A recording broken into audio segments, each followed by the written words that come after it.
Vou falar um pouco do conteúdo. Para falar de conteúdo, tem que lembrar que a economia ela não é uma ciência exata, em que pese ela precisa das ferramentas das ciências exatas, né?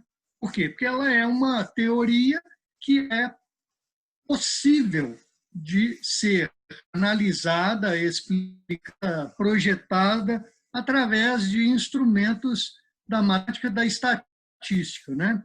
A gente, inclusive, tem uma disciplina que chama econometria, representada através de cálculos, projeções, né? Gráficos, tabelas, né? Principalmente para você fazer modelos estatísticos e matemáticos capazes de aplicar e projetar.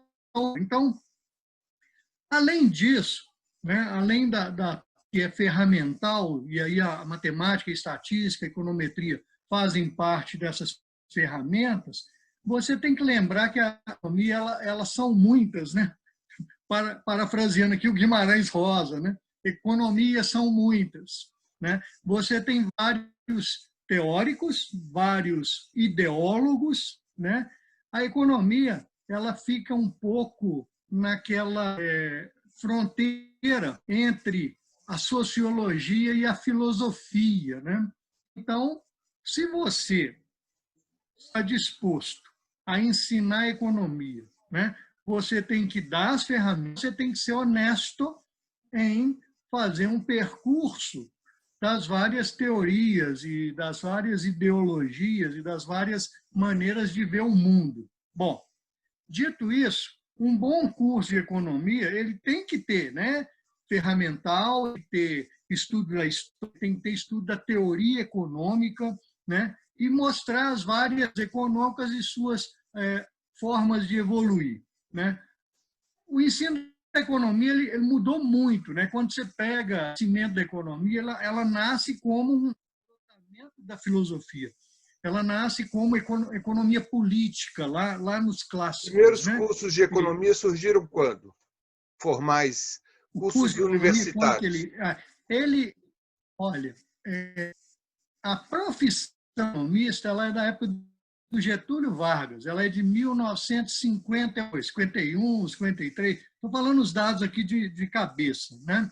Mas os cursos de economia foram evoluindo muito, principalmente no pós-guerra, né? Você tem o surgimento de vários pensadores, né? As escolas de economia vão se formando no mundo, principalmente na Inglaterra, nos Estados Unidos, né? Que são os grandes centros, né? De produção teórica, de debates, né?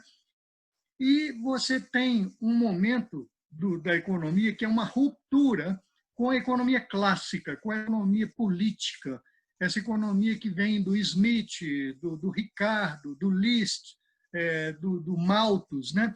Esses clássicos que formam a estrutura, o alicerce, né? Eles vão dar origem aos neoclássicos, que é a economia dos manuais. Você começa a pensar ideias de um ou outro pensador que vem depois dos clássicos, vamos dizer assim, pela banda da direita, né, da defesa do capitalismo, do estatuto burguês de sociedade, né? E aí você tem Walras, você tem Jean-Baptiste Say, você tem Bentham, que é mais ou menos contemporâneo até lá do Ricardo, mas que já vem colocando a economia de uma outra forma, que não é uma forma da teoria do trabalho, né? Porque isso é um divisor de águas na economia, né? Da maneira como você encara a produção de riqueza, né? E a teoria do valor, a lei do valor. Como é que você interpreta a lei do valor? E, no meio de tudo isso, né, já derivando também dos clássicos, você tem o Marx, né, e a teoria marxiana, e os marxistas e os neomarxistas, que é a crítica, né, demolição das teorias dos vamos dizer assim, pais do neoclássico, que o Marx chamava de vulgares. Isso era tão arrogante, às vezes, que ele chamava esses pensadores de vulgares. Ele falava assim, olha, o que esses caras produzem é de uma vulgaridade absoluta. Eles estão fugindo da realidade.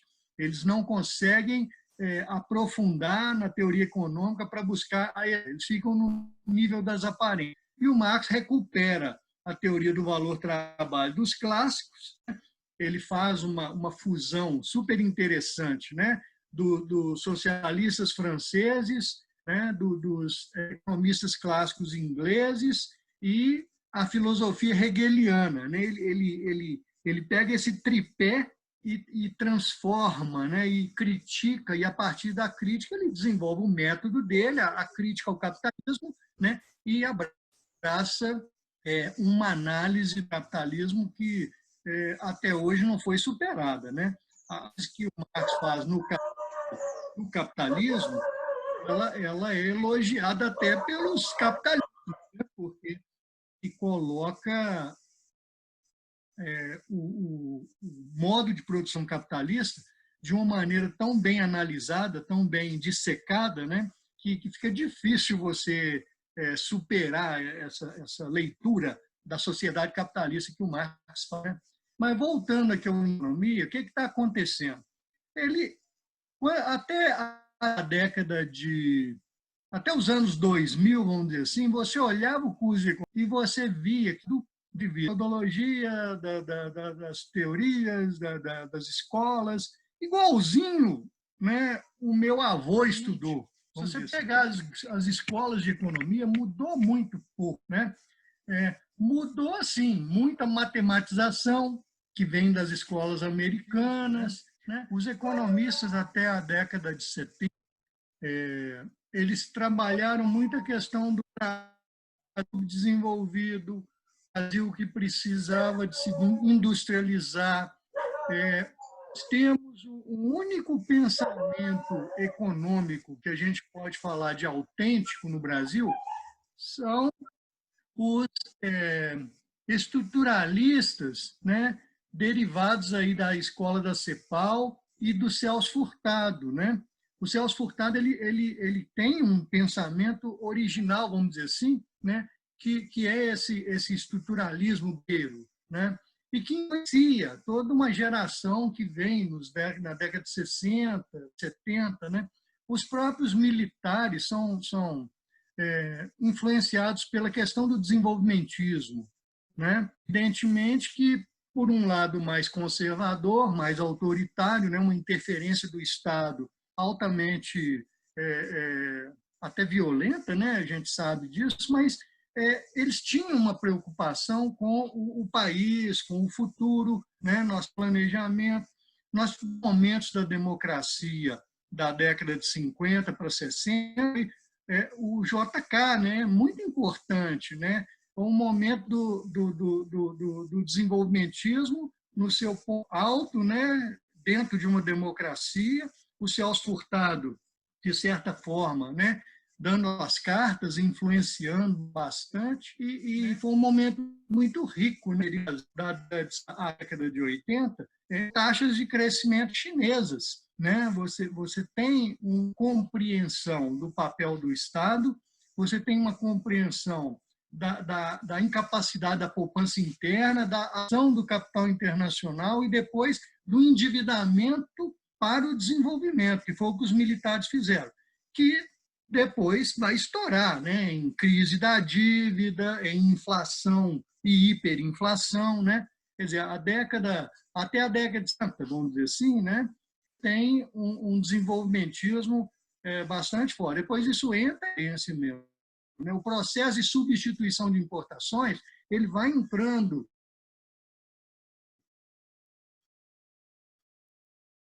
em decadência, né, no Brasil. Né? Aí você tem Collor, você tem o Sarney enfrentando a crise, você tem Plano Real. Né? E estou falando muito rápido, né, porque é um percurso que precisa ser feito de maneira bem organizada para as pessoas entenderem. Mas como o foco é o ensino da economia, você vai vendo o reflexo do que está acontecendo na história econômica do país dentro dos cursos de economia. Aí eu ficava pensando assim, como é que pode, né? Você pega um curso de medicina, medicina, tudo bem, ciências da saúde, médicas, né?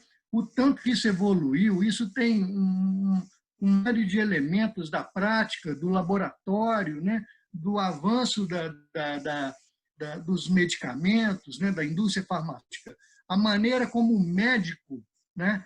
Trata o paciente, como que evoluiu, né? O curso de medicina. Né? Se você pega um curso de medicina no início do século XX, no meio do século XX, no início do século XXI, é que é completamente diferente. O que nem se acontece com o curso de economia. Né? O curso de economia, ele quase que continua do mesmo jeitinho que ele era. Mas não é uma assim, difícil de acreditar que você estuda economia do mesmo jeito que seu bisavô estudava. Tem alguma coisa errada num curso desse. Né? E aí você vai e pega os avanços da teoria econômica e vê que eles não chegam na academia. Eles chegam na academia com muita lentidão e chegam na economia, às vezes, com muita dificuldade. Por quê? Porque os manuais que são escritos, e aí as linhas de manuais são os manuais de microeconomia e os manuais de macroeconomia, e a micro e a macro, elas por mais sejam complementares, elas também ficam disputando espaços. Você tem um arcabouço de teóricos que ficam na micro, né, não conseguem enxergar as coisas do nível macro, né, e, ao mesmo tempo, os teóricos da macroeconomia que desprezam as unidades individuais de produção, de consumo, colocam num patamar menos importante. E as duas coisas importantes são complementares e não podem se limitar aos manuais. Não podem se limitar aos manuais. Aí o cara faz um manual de macroeconomia. Aí vem o FMI e fala assim, olha, tudo isso aí que nós estávamos falando aí no passado, esquece, porque agora a coisa é outra. Né? O FMI, que era uma instituição altamente conservadora, né? Que, de certa forma, suporte ao consenso de um monetária, de né? repente chega e... Oi? Uma instituição monetarista, Não né? te ouvi. O viés monetarista estava no nome da instituição. E que hoje já começa a flexibilizar uma série de mensagens, né? E de estudos, e está preocupado com a pobreza. Hoje você vê que o capitalismo, no mundo inteiro, está muito preocupado com a desigualdade, com a pobreza. Né? Ele verificou que esse capitalismo financeiro, né? Esse capitalismo monopolista, né? que é o que domina, né? Ele tem uma dupla face, né? Ele se tornou um capitalismo de prestação de serviços, colocando a China como a grande produção industrial de todo o mundo. Por quê? Porque lá é barata, a mão de obra é barata, a moeda é desvalorizada artificialmente, o governo chinês investe, empresta dinheiro e vira sócio. Né? Esse que é o segredo da China. E abandonou as ideologias, né? Não tem ideologia socialista. Né? O Deng Xiaoping falava, né? Enriquecer é glorioso, né? É virtuoso. Agora, esse capitalismo de prestação de serviços, ele de capital financeiro, de grandes movimentos de capital mundo, né? Buscando investimentos ativos e, ao mesmo tempo, emprestando dinheiro para poder fazer dinheiro a partir de juros, isso está levando a mais concentração de riqueza, a mais desigualdade no mundo, e ninguém sabe para onde vai caminhar isso. Você tem um sistema altamente produtivo, né, com uma capacidade de resposta, produção, né, nunca, né? O próprio Marx é um grande admirador do capitalismo na sua capacidade de produzir riqueza, né? de se organizar, tecnologia, inovação, produzir riqueza. Mas ele mostrava isso tudo leva a taxa de lucro, a taxa média de lucro, né, nos países e na escala mundial a cair. Por quê? Porque ele falava assim, o que faz lucro é a mão de obra, é o trabalho, é o trabalhador. Né? E se você está substituindo trabalho máquina, ao mesmo tempo concentrando riqueza, quem vai consumir? Quem vai consumir? Isso o Marx já falava. Aí depois vem o grande Keynes, né? O John Maynard Keynes, né? O grande professor de Cambridge, que foi aluno do Marshall, que é um dos grandes teóricos neoclássicos, e a partir dele é que surgiram também esses manuais de economia, né? Mas o Keynes nega, né? O Keynes ele era neoclássico, ele estuda dentro de uma escola e ele rejeita, porque a crise de 29 e 30 ela deixou clara, né, a falência do pensamento neoclássico, a falência desse pensamento liberal origem, né? A falência de uma lei chamada Lei de Sé, que é do Jean-Baptiste Sé.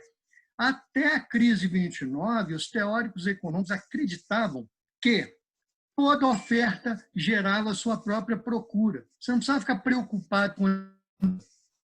Bastava pôr a economia para funcionar, para produzir. Né? Não é verdade. O capitalismo tem a sua primeira crise em 1825 na Inglaterra, primeira grande crise do sistema capitalista. Né? Depois tem uma outra crise em 1848, já em escala mais mundial, né? A Revolução Industrial ela vai se espraiando pelo mundo, né? E assim vão tendo as crises cíclicas. Mas até em 29 eles ainda acreditavam na Lei de Sé. Em 29 a Lei de Sé cai. Né? Não há como você colocar a economia capitalista para funcionar de novo se não tiver gasto, se é alguém para fazer a demanda efetiva numa linguagem keynesiana, né? Para que a economia volte a funcionar. Né? E aí é com o Keynes que vem essa parte moderna aí da economia, que é política fiscal. Keynes que vem a macroeconomia moderna. Eu acho que isso é um marco no ensino da economia, que vem depois do pós-guerra, e que os americanos, no pós-guerra, as escolas elas assumem, né, esse ensino da economia como padrão e muito fugindo para a matemática, para a matematização, né, quase como que uma fuga para poder sair do lado social da coisa. Nós temos que os cursos eles foram criados pela política. É a época da Guerra Fria, né? Logo em seguida você tem as ditaduras militares em vários países das Américas, e o ensino da economia foi sendo muito influenciado por esse padrão americano neoclássico, né, que depois, na década de 80... Esse padrão ele tende a ser revertido nos próximos anos? Já está sendo revertido. Né? Antes mesmo dessa crise da pandemia, escolas americanas já estavam repensando todo esse modelo muito mudado em matemática, né? E estão surgindo umas coisas novas e interessantes que, inclusive, geraram prêmios Nobel de Economia nos 5 anos pretéritos, que é uma economia voltada para o social, quando você tem o Yunus com aquele banco, né?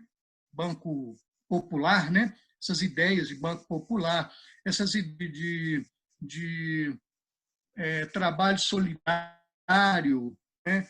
Um renascimento de uma certa cooperativa, assim, né? O cooperativismo, né? O renascimento desse trabalho, essa preocupação com o social, com a pobreza, né?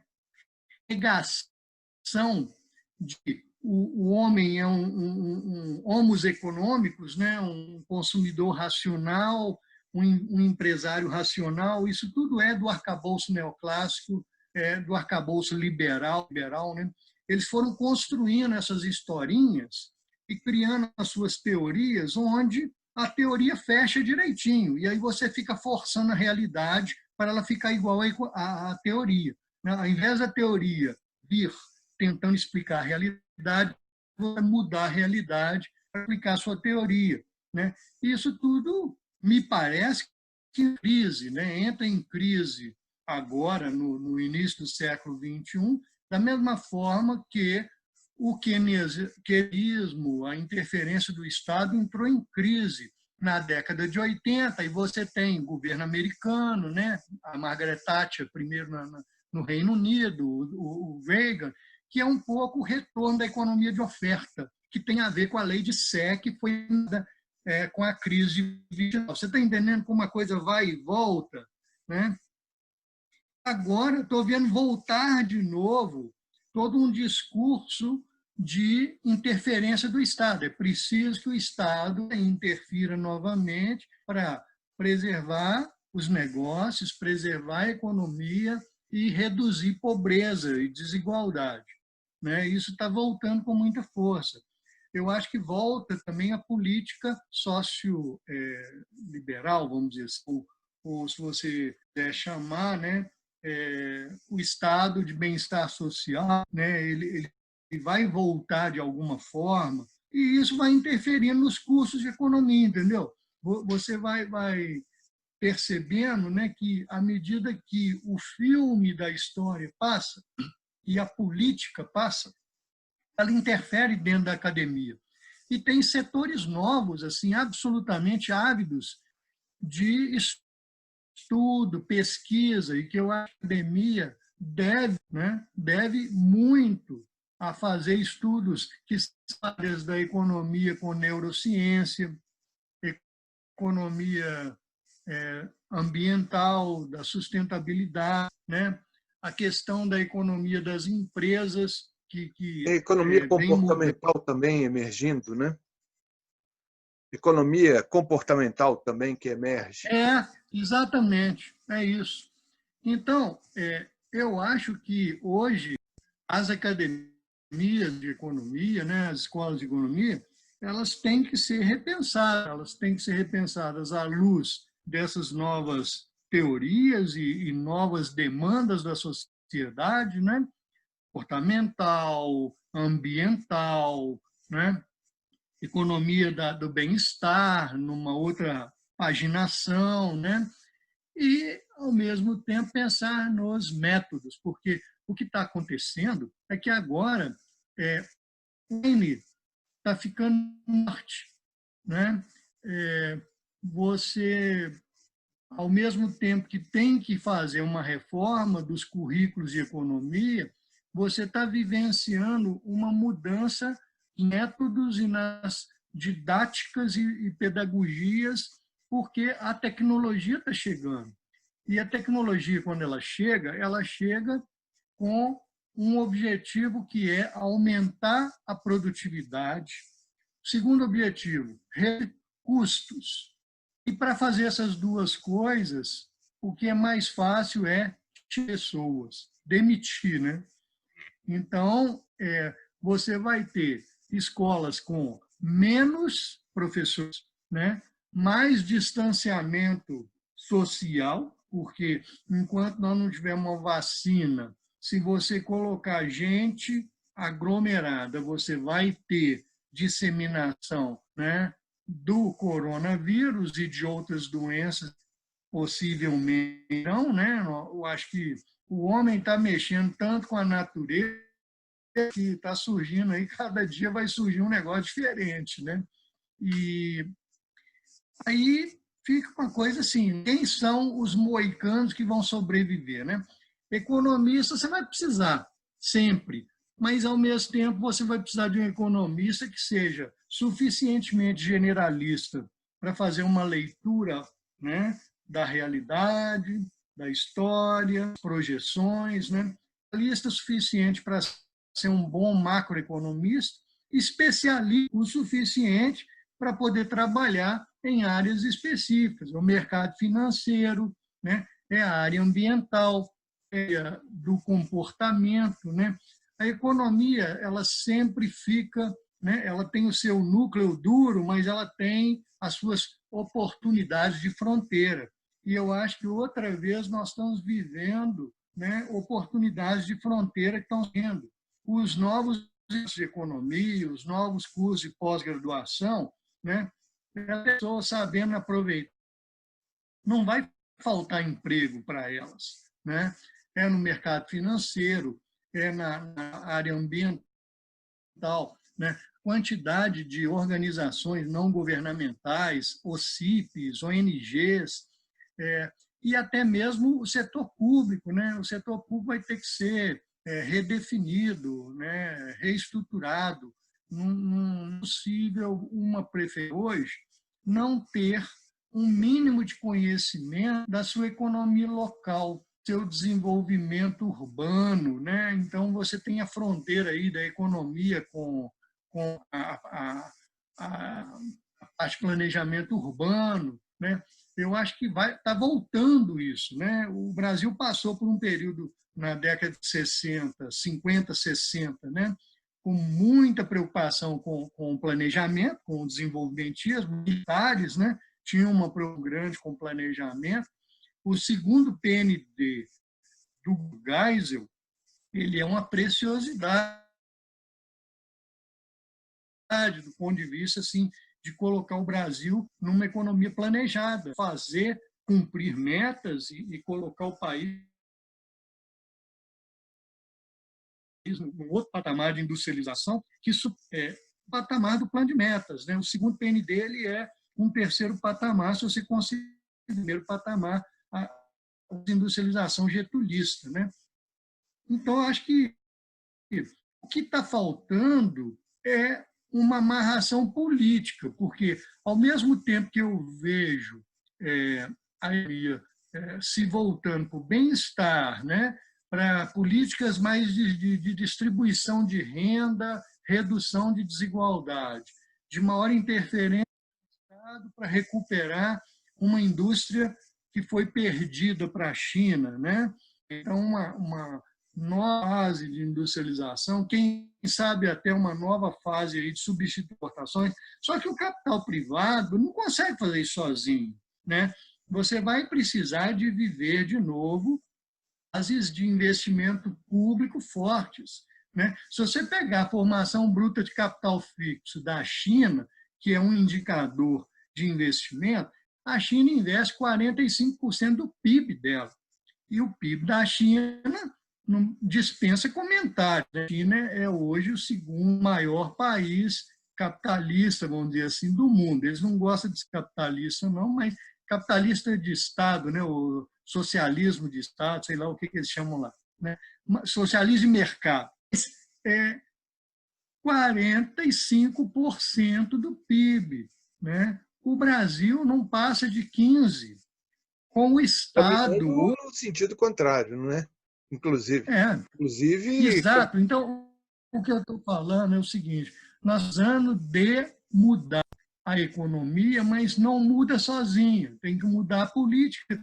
Nós precisamos de políticos que apostem numa nova economia para o Brasil. Não é o liberalismo, não é.